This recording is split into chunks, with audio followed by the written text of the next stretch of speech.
What's going on, Junkie Nation? Gorgeous George and Goes are back with another superstar from the world of combat sports. My man Tyrone Spong has kickboxed. He is also professionally boxed. And of course, he's been in the sport of mixed martial arts, not only as an athlete, but you've seen him in some corners as well of other fighters. He's going to be headlining on Friday, January 28th, Eagle FC versus Sergei Kharitonov. It's the main event, and it's Eagle FC 44. Now, you can watch the fights on FLX, the FLX cast. For more information on that, go to the website for the Eagle FC promotion. It's eaglefc.com. You'll get all your information there.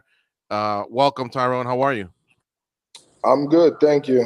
Just done. Sorry for a little delay. I had to fit in a new mouthpiece. Gotcha. All right, no worries. Yeah, that was like about a 3-minute fit, right? Yeah, you mix the cement and then you fit it and has to get hard and mold it, and you send it off and you get a brand new mouthpiece. We've heard a bunch of stories over the days where a fighter will forget a mouthpiece or a cup or something, and in an emergency, they've had to do one of them last-second borrows. You have any stories like that? Oh yeah, I mean, I have a lot of fights and it ain't always perfect. So I and even back in the day,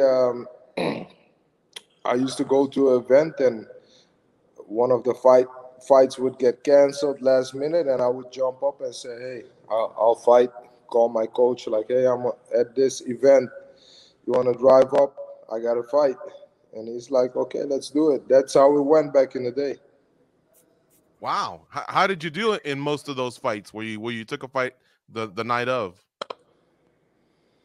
I remember a few of them that I won. I won. I was very young, um, just always in shape because I was always in the gym, and I won the fight.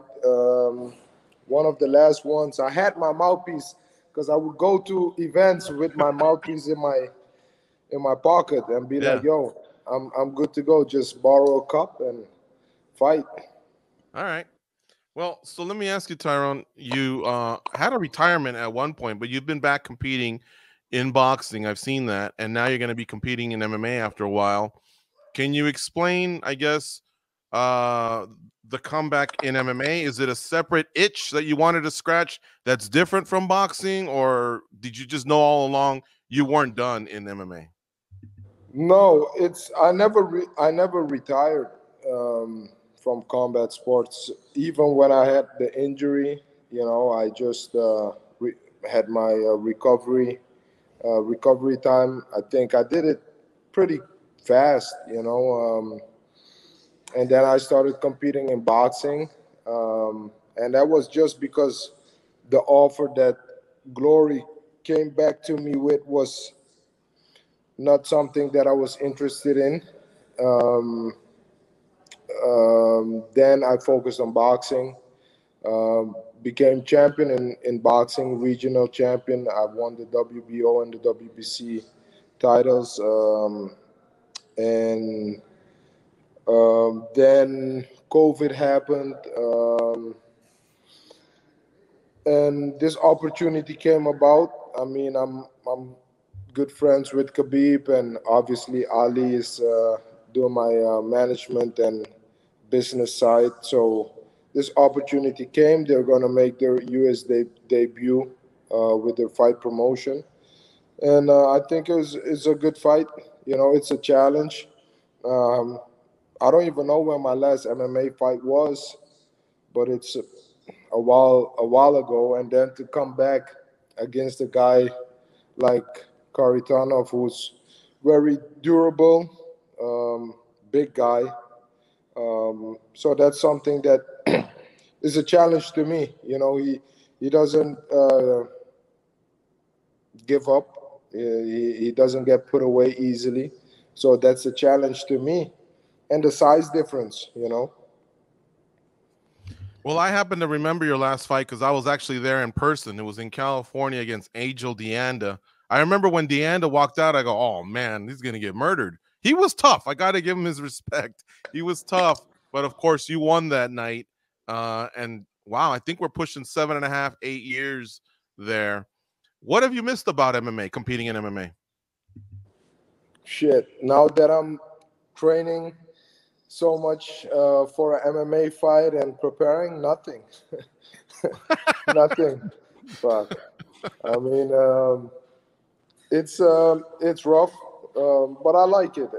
It's good. I'm a very physical guy. I like to grapple. I like body to body fighting. So it's just something that suits me well, I think. Are you back for good? Like, is this a one and done, or do you plan on competing for a while now in MMA? We'll see how it goes. I take it step by step. This is a big challenge. I'm looking forward to it, and I'm very competitive. So I want to compete and prove myself right, put on a great performance, and go from there. I'll leave that side up to Ali to figure out what's next for me, best for me. Um, not only. Goal wise, but financial, everything. It has to make sense for me at this time. Um, I've been fighting for over 2 decades, so the right fights, the right disciplines. But to me, myself, it doesn't really matter. I just like to compete, I like to fight, and that's what I want to do. Tyrone, I know that the camps itself are very different from kickboxing to boxing to MMA, but what about fight night? The energy that you have and the walkout, are those pretty similar as far as your mindset and your nerves? Mm, it's the same. We're gonna fight. Anyways, you're gonna punch somebody in the face, and you'll probably get punched in the face, and you gotta make sure you win. Um, so it doesn't really matter to me. The feeling is the same. You had mentioned that you're a very physical guy. Outside of combat sports, have you ever done anything that replaces or comes close to the high of fighting? Probably hunting and being outdoors. In the Amazon, in the jungle. Yeah, that gives me some type of high. I like that. What about, hunting in the jungle? What are some of the jungles that you've been in? Because once you said that, trust me, George and I, we like to watch a show called River Monsters, and they go to the jungle a lot. And man, there's some scary stuff out there. What's kind of like the And you scariest things you've encountered? you've seen have you ever seen river monsters in Suriname, in Yes. Yes. South America, where he was He had to go in a uh, helicopter, right? Because it was really remote. yeah, and he went fishing for wolffish. You've Yeah, seen Have you one of done those? that? yeah, and I watch all those, like nature documentaries and all that stuff. That's my thing. That relaxes me. But it was full of bullshit. Like I could have, nah, nah. I catch bigger wolfish than that with Oh primitive wow. primitive fishing line. Like just yeah. You see everything. You see jaguars. You see um, mountain lions. There's everything. Piranhas, anacondas, you name it. So at the end, when he holds his fish, you're saying that the one you caught was bigger than the one that Wade, the star of the show, caught? Oh yeah, Oh wow, man, he's yeah. kind of a hero to me. You're killing me right now, Tyrone. But I'm sorry. he I'm did have sorry. to endure. Wasn't there a lightning strike and like all the equipment went out and they had to camp Yeah, overnight or something? but you gotta understand that that's like a walk in the park to me and some of my boys back home. I mean, lightning. What's up with that? The lightning strike. So Well, it struck him though. It struck the boat. You know how many times that happens when you're in the open on the river? boat. Yeah, you're right. And one of the cameramen, I think, had to be flown home, and then one of them was survived it. I don't know. You're right. I'm sure they add to the drama, but back home they say walk it off. put some fix on it.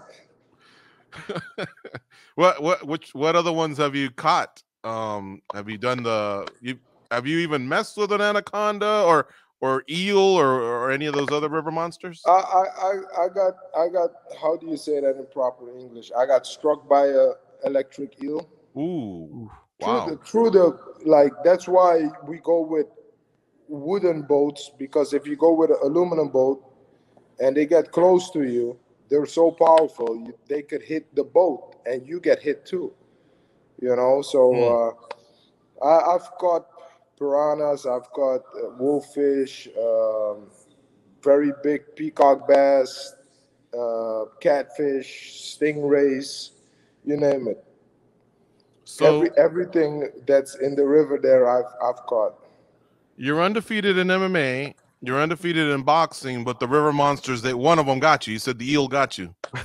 Oh yeah, almost you took a loss there. Me out. Almost knocked me out.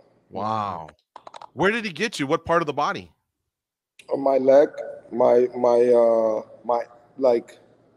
my calf area. Damn. But it was light. It was light. If he really got to me and wrapped around me, he could have fried me. Wow. Hey, Goes, if I'm not mistaken, isn't that how Steve Irwin passed away in Australia? An eel got him in the heart, right? Or something. It was a stingray. No, that was a stingray. Oh, okay. Man, this is nuts. All right.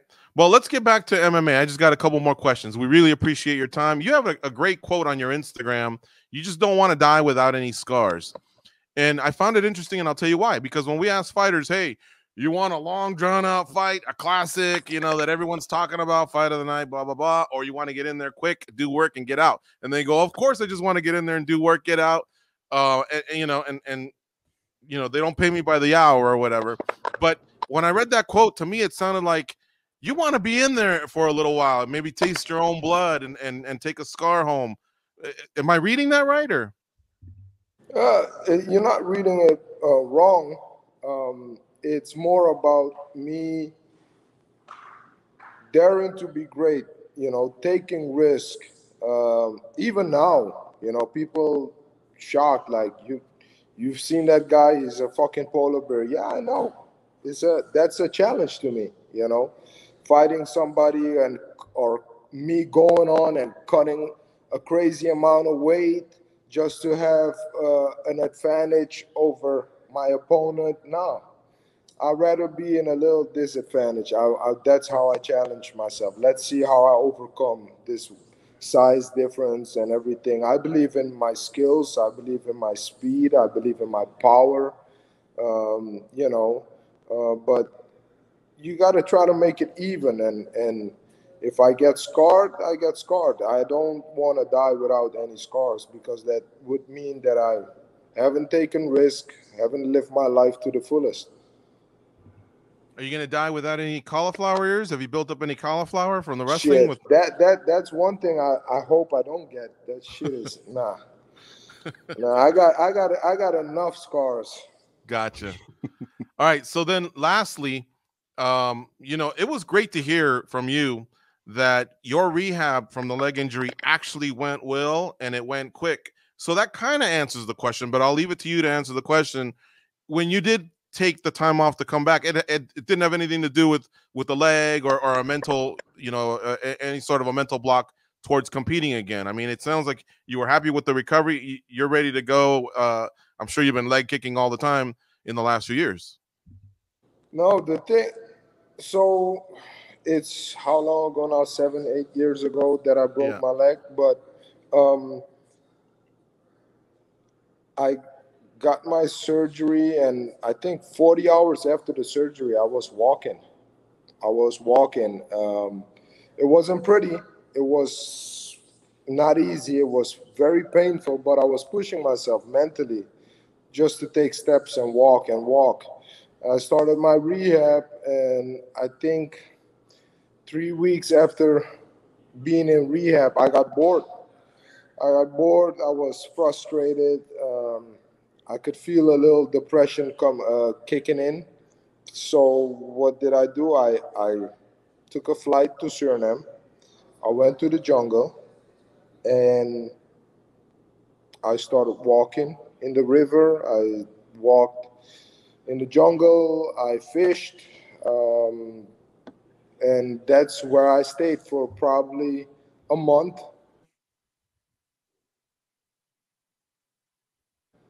And then, and after I got back to the city, I flew back here and I did some more rehab. And I think after 2 months, I was doing small little workouts, like kicking slowly, or 3 months kicking slowly, just a little impact. So I think, I let nature run its course, and being there in the jungle and everything sure helped me mentally, being positive, enjoying the beauty of life, the simple things, and that I believe that everything starts mentally. So that made me want to recover and get back, and that's what my body did. Sounds like it was not only a physical rehab, a spiritual one for you, to go out there in nature. That's amazing. And trust me, most of the time when a fighter comes back, we go, man, I can't wait to watch you compete. Well, that stands here. That's what we want to tell you. But honestly, I can't wait to see you kick again, man. You were one of the fiercest kickers we had ever seen in our sport coming over from kickboxing. So I'm glad everything's 100% and ready to go. Thank you. I'm looking forward to it, and One last thing. see how the fans will react, and see how I would put up, and what I'm actually practicing, put that in practice now in the fight and everything. So I'm good to go. And this is serious. Do you carry like a steel rod in the leg, or did it naturally recover? No, I have a steel rod. I never took it out, so it's still there. It doesn't bother me. You smiled earlier, so can I crack a joke? Are you in a good mood? I'm depends if your joke is good. Okay. What happens now if the eel gets you in the steel rod? Does it hit him back?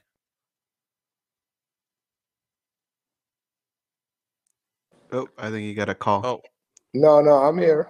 oh, you didn't like the joke? No, somebody called. I'm sorry. All right. Did you hear it or no? I said, what happens now if the eel hits me?